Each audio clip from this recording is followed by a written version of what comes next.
Hi, I'm Zoe Triska from the Huffington Post. I'm here with Tavis Smiley, author of the upcoming book, Death of a King. How are you doing today, Tavis? I'm well, Zoe. How are you? I'm doing pretty good. I'm a little, Good. kind of nervous. Oh, no. Well, what?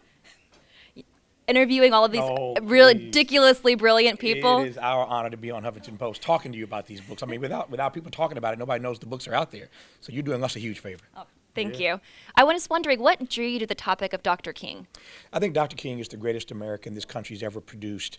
And so much what he was trying to get us to wrestle with 50 years ago are the very issues that we're ignoring now, and our society is in trouble as a result of it. He talked about what he called the triple threat: racism, militarism, and poverty. Think about our nation right now and how we're still challenged, even in the era of Obama, by all three of those. Poverty and income inequality, that is the issue of our time. Militarism, these military excursions around the world that waste money that we could be using here at home, and the issue of racism, even with a black president. I mean, there's still Trayvon Martin, and the issues go on and on and on. So I believe America is a great country. I believe she can be a greater country. But if 50 years after King's, almost 50 years after his assassination, we still haven't come to terms with these very issues that are threatening to tear our country apart. And if we don't take that legacy and that counsel seriously, I think our democracy is in trouble. So it's not just a book so much about King as it is a book about us and how we save our country.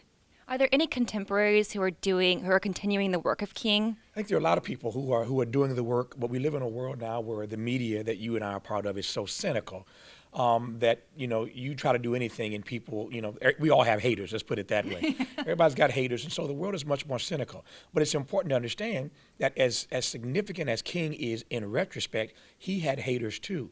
When he talked about racism and poverty and militarism beyond civil rights, he was okay in that lane. When he talked about racism and poverty and militarism, the country turned against him. When King died, nobody knows this. The last poll, the Harris poll, found that almost 3/4 of the American people thought he was irrelevant.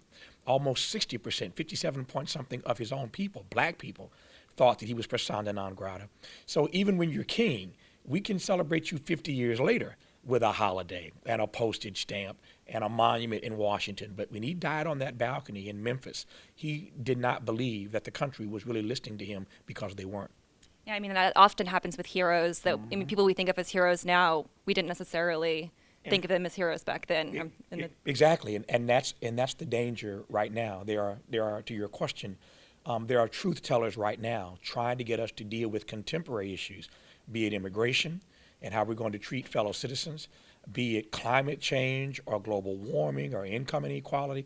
There are a lot of people ringing those bells right now, and we can turn a deaf ear or a blind eye to these truth tellers who are trying to get us to deal with these issues. But what happens to our country? What happens to our environment? What happens to our democracy years from now if we continue to demonize people while they live and then deify them when they're dead? That's just no way to run a country. I completely agree. Can you tell us a fascinating fact that people might not know about Dr. King? I think that aside from the fact that when he died, the whole country had sort of turned against him, is not commonly known because, again, he's such an icon today. But in the last year of his life, he couldn't get a book deal. Speaking of a book, we were at a book convention. His truth was so unsettling that he couldn't get a book deal in the last year of his life. He had started drinking a little more heavily, smoking a little more heavily, and the autopsy done on his body after he was dead, of course, he dies assassinated at 39. But the autopsy revealed that he had the insides of a 60-year-old man. So the pressure and the stress of what he was dealing with, trying to love and serve the rest of us, put something on his body that the outside said was 39, but the inside said was a 60-some-year-old man. It's a lot of pressure, a lot of stress to live under. And so I just don't think, again, with all the accolades he's received, we haven't done justice to what he was really all about, because we want to deal with I have a dream and that kind of stuff, but not really come to terms with the difficult message of racism and poverty and militarism that we're going to have to address if we're going to save our country.